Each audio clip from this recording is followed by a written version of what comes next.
Cette vidéo est sponsorisée par ma propre entreprise. Découvrez Tellington, l'application de Superflame Studio qui vous permet d'écouter des fictions audio originales, pensées dès l'écriture pour être écoutées. Sur Tellington, vous retrouverez toutes les Superflame Stories et plus encore, avec des histoires qui n'ont jamais été diffusées sur YouTube. Les démons d'Hugo, qui racontent comment un jeune homme qui se met à entendre des voix se rend compte qu'il est l'hôte de 4 démons élémentaires. Un conte envoûtant, dans lequel vous croiserez Andrew Bennett. Talion l'exilé, qui est une parenthèse de la vie du propriétaire de porte sulfureux qui fut banni de son monde pour avoir commis de nombreux massacres. Toujours accompagné de son fidèle animal de compagnie Lumine, il accepte une mission dangereuse pour obtenir le pardon. La forêt sans fin.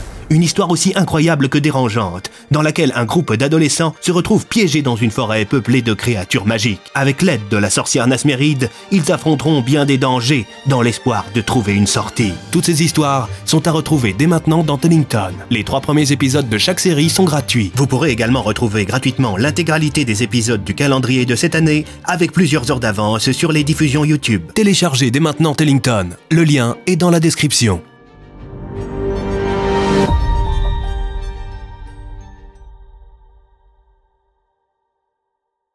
Bonjour à tous, je suis content de vous revoir.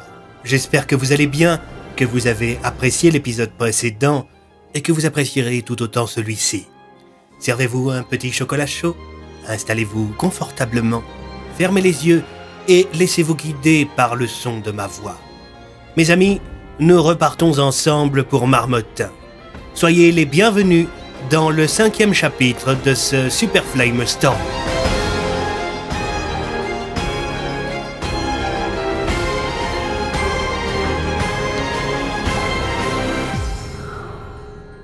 La 5e porte, chapitre 5, 5 décembre. Sitôt Alias avait-il fini de rédiger la partie de l'accord le concernant que le contrat magique s'illumina d'une lumière bleutée. Talbot s'empara de la feuille et la déchira en 2 parties.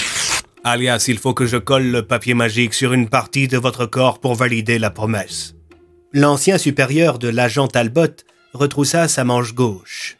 L'agent plaqua le papier contre le bras d'Alias. Nom de Dieu, ça fait mal! Ah! Le papier était en train de fusionner avec sa peau. Bientôt, sa part du contrat prit la forme d'un tatouage fait de mots rédigés dans une langue étrange.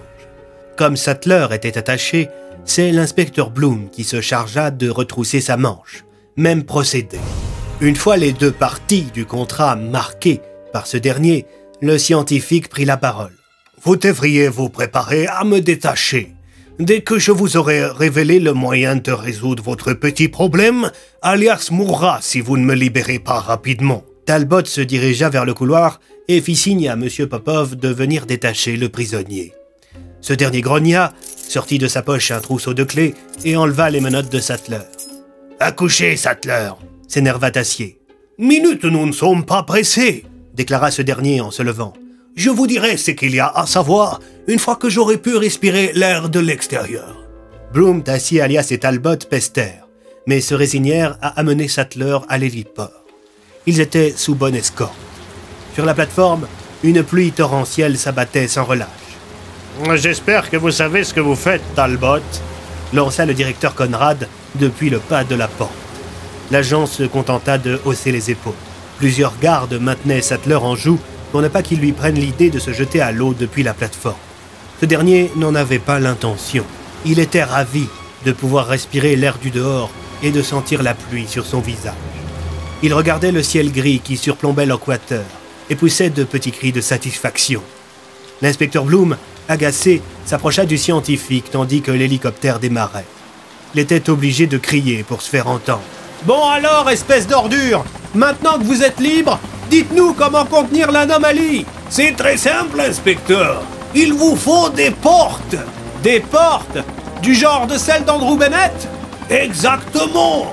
Je ne comprends pas. Si ces anomalies magiques sont si instables et dangereuses, c'est pour la simple et bonne raison qu'elles sont des tentatives de création de portes. Les portes sont les artefacts magiques les plus puissants de l'univers. Si une seule d'entre elles explosait, ça équivaudrait à 100 000 fois Hiroshima. J'ai du mal à vous suivre. Sous leur forme stable, les portes sont indestructibles. Il existe un sortilège qui permet de générer une sorte de bouclier inviolable à l'aide des 5 portes.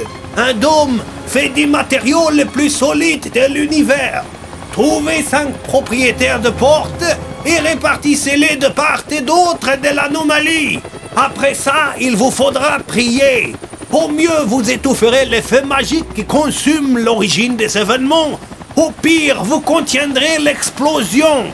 Sur ces mots, Sattler se mit à avoir mal au bras. Il se tordit de douleur. « Qu'est-ce qui se passe » hurla Tassier. « Il a tenu sa partie de la promesse » cria Talbot. « Sa marque s'efface. »« Pourquoi il ne se passe rien avec Alias » demanda Bloom. « Parce que ma partie de la promesse n'a toujours pas été tenue. Ma vie est toujours dans la balance » déclara l'ex-directeur de la DPA. Bientôt, tout le monde monta dans l'hélicoptère, direction Marmottin. À l'arrivée de la petite équipe sur la zone de l'anomalie, on fit installer une tente spéciale pour que Klaus Sattler puisse mener des expérimentations. L'ex-Tolar avait troqué sa combinaison orange contre une blouse blanche. Il se frottait les mains. Il avait à disposition du matériel de pointe. Mais le scientifique n'était pas pour autant totalement libre. L'inspecteur Bloom avait eu l'idée de demander à Talbot de ne confier à Sattler que des artefacts magiques sans grand intérêt. De quoi faire de petits sortilèges mineurs, rien qui puisse permettre à Sattler de faire du mal à qui que ce soit. C'était une des failles du contrat qu'il avait signé avec Alias. Il ne précisait pas quel type de recherche le scientifique pouvait mener. L'astuce de l'inspecteur Bloom avait fonctionné. Le tatouage d'Alias s'estompait d'heure en heure. Faites tout de même attention, Alias. Tant qu'elle est visible, la marque peut toujours vous tuer, expliqua Talbot. L'agent invita Alias, Bloom et Tassier à le suivre dans un petit conteneur aménagé qui faisait office de bureau. Si je comprends bien, reprit l'inspecteur Bloom, étant donné que la marque de Sattler s'est effacée, il nous a dit la vérité. C'est exact. Alors on doit trouver 5 propriétaires de portes. Bonjour la galère, déjà qu'on n'a plus de nouvelles de Bennett depuis l'année dernière. Tassier reprit. C'est vrai que sur ce point, nous ne sommes pas très avancés. Eh bien, peut-être que si, poursuivit Alias. Talbot, est-ce que le fichier d'Okipa existe encore? Oui, excellente idée, je n'y avais même pas pensé, répondit l'agent en se jetant sur son ordinateur. Le fichier d'Okipa? demanda l'inspecteur Bloom. Alias expliqua. Depuis quelques années, la DPA répertorie tous les événements qui font référence à des portes qui jaillissent du sol. Tout le monde se mit à observer l'écran de l'ordinateur de Talbot. Beaucoup de fichiers faisaient référence à Marmottin et alentour. Tout ça concerne soit Andrew, soit Talion. Et ils ne sont pas dans notre monde, se plaignit Tassier. Soudain, un nouveau fichier venait d'apparaître. Il faisait référence à Oswald. Il a été créé il y a moins de 24 heures. C'est pour ça que vous l'avez embarqué, Talbot? S'enquit Alias. Entre autres. On voulait également savoir s'il était encore capable d'invoquer une porte. Mais d'après ce rapport, il n'y a rien à tirer de ce vieux monsieur. Alors vous allez le libérer? Demanda Tassier, plein d'espoir. Monsieur le commissaire, j'ai le plaisir de vous informer qu'il est déjà libre, lança Talbot en pointant du doigt son écran. À côté d'une photographie d'Oswald, on pouvait lire « En liberté ». Tassier eut du mal à cacher sa joie. « Où est-ce qu'il est ?» Le téléphone du commissaire se mit à vibrer. À l'autre bout du fil, c'était le lieutenant Fonck. « Allô, commissaire ?»« Oui, Fonck, je vous écoute. »« Vous ne devinerez jamais qui est en train de dormir par terre dans votre bureau. » Tandis qu'Alias et Talbot restaient au campement pour continuer d'éplucher le dossier d'Okipa, le commissaire Tassier et l'inspecteur Bloom se firent transporter au poste de police de Marmottin. Le bâtiment était particulièrement vide. Il manquait quasiment la moitié des effectifs. « Il y a eu des démissions ou quoi ?» demanda l'inspecteur Bloom à l'inspectrice Anaïs Milano, une jeune recrue qui venait de rentrer de vacances. « Non, pas vraiment, Nathan. Je dirais plutôt que beaucoup ne se sont pas encore remis de la fête de la bière organisée par monsieur le maire. » Sur ces paroles, l'inspectrice tendit le dernier numéro de la Gazette de Marmottin à son collègue. Elle titrait « Énorme succès pour la fête de la bière ». On pouvait notamment lire dans l'article « Avec plusieurs centaines de participants, mais aussi de litres de bière et de vin écoulés, la fête organisée par Gérard Vinzier a tenu toutes ses promesses. Les Marmottanais sont satisfaits. » Eh bien, ça fait bizarre de lire des bonnes nouvelles dans ce journal, commenta l'inspecteur. Merci Anaïs. Soudain, du haut des escaliers, on put entendre Ravioli! Oswald déboula à toute allure dans l'open space pour aller faire un câlin à l'inspecteur Bloom et au commissaire Tassier. Oui, ça va Oswald, nous aussi on est content de te voir. Ravioli! Oui, exactement. La tenue du vieux propriétaire de porte intrigua grandement l'inspecteur Bloom. Il portait une combinaison orange semblable à celle des prisonniers de Lockwater. Vous en pensez quoi, commissaire? C'est étrange, en effet, répondit ce dernier. Mais bon, Oswald est là maintenant, et on a d'autres priorités. Le commissaire prit son protégé par les épaules. Dis-moi, Oswald, on a besoin de trouver 5 propriétaires de portes. Est-ce que tu sais où on peut chercher? Le vieux bougre se gratta la barbe et fit mime de réfléchir. Ce qu'il ne faisait que très rarement d'ailleurs. Egadia S'exclama Oswald. On sait que Bennett et Talion sont dans le monde des Gallia, Oswald, mais on ne peut pas y aller. Soudain, le vieillard se mit à danser. Des sushis! Des sushis, des sushis, des sushis! Je crois qu'il veut manger des sushis, déclara le lieutenant Fonk, une tasse de chocolat chaud à la main et un cookie dans l'autre. Continuez comme ça, Fonk. Vous aussi, vous serez inspecteur un jour, plaisanta Bloom. Oswald reprit de plus belle. Visiblement, ces histoires de sushis semblaient lui tenir à cœur. Des sushis, de la magie, des sushis, de la magie et des sushis. En parcourant du regard le journal que lui avait confié l'inspectrice Milano, l'inspecteur Bloom remarqua une publicité pour un restaurant de sushis, le Akubo, qui venait justement d'ouvrir à Marmottin. Quand Oswald vit à son tour la publicité, il arracha le journal des mains de l'inspecteur. « Hé, espèce de malpoli, va !» s'exclama Bloom. « Sushi !» répondit Oswald d'un ton sec. « Je pense qu'Oswald veut que nous allions dans ce restaurant japonais, » déclara Fonk.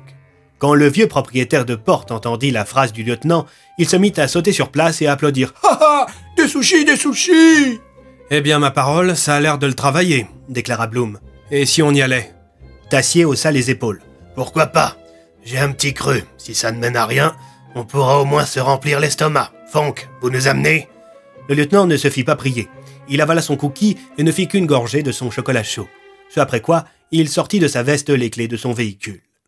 Devant le restaurant se trouvait une voiture que l'inspecteur Bloom trouva suspecte. À l'intérieur se trouvaient 2 hommes qui fixaient intensément les policiers.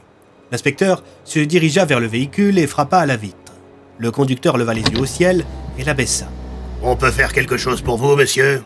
« Inspecteur Nathan Bloom, je peux savoir pourquoi vous nous regardez comme ça, mes collègues et moi ?» Le conducteur sortit de sa poche un insigne de police. « Lieutenant Wallace, anti-gang. »« Je peux savoir ce que des gars de l'anti-gang foutent à Marmottin ?» Le partenaire du lieutenant Wallace fit un signe de la tête dans la direction du Akubo. Le conducteur reprit. « Eh bien, nous, on aimerait savoir ce que des Yakuza sont venus foutre à Marmottin. »« Attendez, vous êtes en train de me dire que le Akubo est tenu par la mafia japonaise ?»« Ouais, le clan Akubo. C'est qui ce tolard qui vient de sortir de votre véhicule ?»« Le papy en combinaison orange, c'est un de nos amis. »« Bizarre. »« Si vous saviez le nombre de choses bizarres auxquelles on a été confrontés ici, » lança l'inspecteur.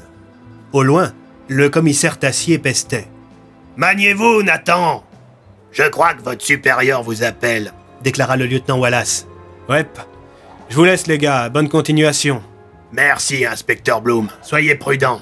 Le clan Akubo est très dangereux. » Quand les 3 policiers et le vieillard pénétrèrent dans le restaurant, ils étaient un peu tendus. Ils pensaient tomber sur une bande de Yakuza, mais ils se retrouvèrent face à une grand-mère japonaise qui ne devait pas dépasser les 1,20 m. Oh, Fonk, nous sommes contents de vous revoir! Le commissaire Tassier se retourna vers son subordonné, à la fois rassuré et désespéré. « Vous êtes déjà venu ici? »« Oh, il vient très souvent. C'est un très bon client. Comment vont votre femme et vos filles? » Très bien, Nomiko-san. »« C'est pour manger 4 personnes? » Les policiers n'eurent pas le temps de répondre. La vieille Nomiko les poussa dans la direction d'une petite table qu'elle dressa rapidement. Comme Fonk était en uniforme, la vieille dame demanda si les autres étaient aussi des policiers.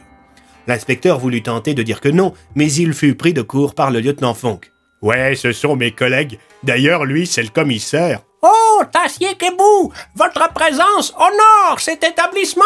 Alors que les autres étaient en train de lire les menus, Bloom remarqua la tête d'un jeune homme asiatique qui passait régulièrement derrière le rideau de perles qui se trouvait derrière le comptoir. Le japonais portait un costume cravate. Il dévisageait les policiers. « Ne vous retournez pas, mais je crois que notre présence intrigue des gens dans l'arrière-salle. » lança l'inspecteur Bloom en rapprochant discrètement sa main de son arme. Fonk grogna un peu. « Inspecteur, j'adore cet endroit, pitié, restez calme. » La tension monta d'un cran alors que Nomiko-san apportait de la soupe miso. Elle en profita ensuite pour aller fermer à clé le restaurant et pour fermer les rideaux. « Ah putain, ça craint ça !» lança le commissaire en observant la scène. Soudain, de derrière le collier de perles sortirent une demi-douzaine de jeunes hommes en costume cravate. Se rendant compte du danger, Bloom, Fonk et Tassier se levèrent l'arme au poing. « Police de Marmottin, pas un geste !» s'exclama Tassier. Les hommes en costume n'écoutèrent pas. « Pas un geste, j'ai dit !» s'exclama de nouveau le commissaire. Contre toute attente, les Yakuza se dirigèrent vers Oswald qui était en train de boire sa soupe comme si de rien n'était. La tension baissa d'un cran quand l'inspecteur Bloom remarqua que les hommes en costume n'étaient pas armés. Elle redescendit d'autant plus quand les 6 hommes de main se mirent à faire la révérence à Oswald. « Oswaldo-san, nous sommes ravis de vous revoir !» lança l'un d'eux en s'agenouillant. « Qu'est-ce que c'est que ce délire ?» commenta l'inspecteur Bloom. Soudain, jaillit de derrière le rideau de perles un homme très âgé portant un kimono. « Oswaldo-san, je suis heureux de te revoir !»« Oh, Daijobu desu ka ?» lança le vieux propriétaire de porte en relevant le nez de son bol de soupe. « Depuis quand Oswald sait parler japonais ?» s'enquit l'inspecteur Bloom, intrigué. Soudain, le téléphone du commissaire Tassier vibra. Il venait de recevoir un SMS du capitaine Leblanc lui indiquant que plusieurs véhicules de police arrivaient au restaurant Akubo. En voyant la vieille Nomiko verrouiller son restaurant, les 2 agents de l'anti-gang avaient décidé de demander l'intervention de la police de Marmottin. Bientôt, au loin, des sirènes de police se firent entendre. « Oui, que se passe-t-il » demanda le vieil homme en kimono. « Êtes-vous venu m'arrêter, moi, Oshiro Akubo ?»« Non, absolument pas !» s'exclama Tassier. « C'est juste un malentendu !» Oshiro s'énerva. De son kimono, il sortit un katana. Ses hommes de main l'imitèrent et sortirent de leurs costumes de multiples armes blanches. La situation dans le restaurant devint subitement très tendue. La vieille Nomiko alla se cacher derrière le bar. Elle était si petite que sa tête n'en dépassait pas. Le chef du clan Akubo ordonna à ses hommes d'attacher les policiers à l'aide de leurs menottes. Seul Oswald bénéficiait d'un traitement de faveur. Oshiro fit confisquer les armes et les téléphones des policiers. Voyant les véhicules de police se masser devant son restaurant, le chef du clan demanda à ce que ses otages soient amenés à l'étage du bâtiment. Tous passèrent le petit rideau de perles et furent invités à monter les marches d'un escalier de bois. L'étage de la bâtisse avait été aménagé selon la tradition japonaise. Le sol était tapissé de futon. Au mur, des tableaux anciens et des sculptures. Alors que l'on forçait Tassier, Bloom, Oswald et Fonk à s'asseoir au centre de la pièce, ce dernier remarqua dans un coin des caisses en bois. Il y en avait des dizaines. Plusieurs hommes de main de Oshiro s'en approchèrent et les ouvrirent. Ils en sortirent des fusils mitrailleurs. « Oh nom de Dieu !» s'exclama Tassier. « Il faut arrêter ça ou ça sera un massacre !» Bientôt, les multiples véhicules de police se garèrent devant le restaurant. Il y avait même un groupe d'intervention de la DPA que l'agent Talbot avait fait déplacer sur place. En l'absence du commissaire Tassier, c'est le capitaine Leblanc qui prit la tête de l'opération. Bientôt, la nuit tomba et seul le bleu des gyrophares des forces de l'ordre éclairait la petite bâtisse. La DPA avait fait couper l'électricité dans tout le quartier. Bientôt, il y eut un attroupement de Marmottanais devant le bâtiment. Attroupement rejoint par Cassandra Darmin et des journalistes de Marmottin FM.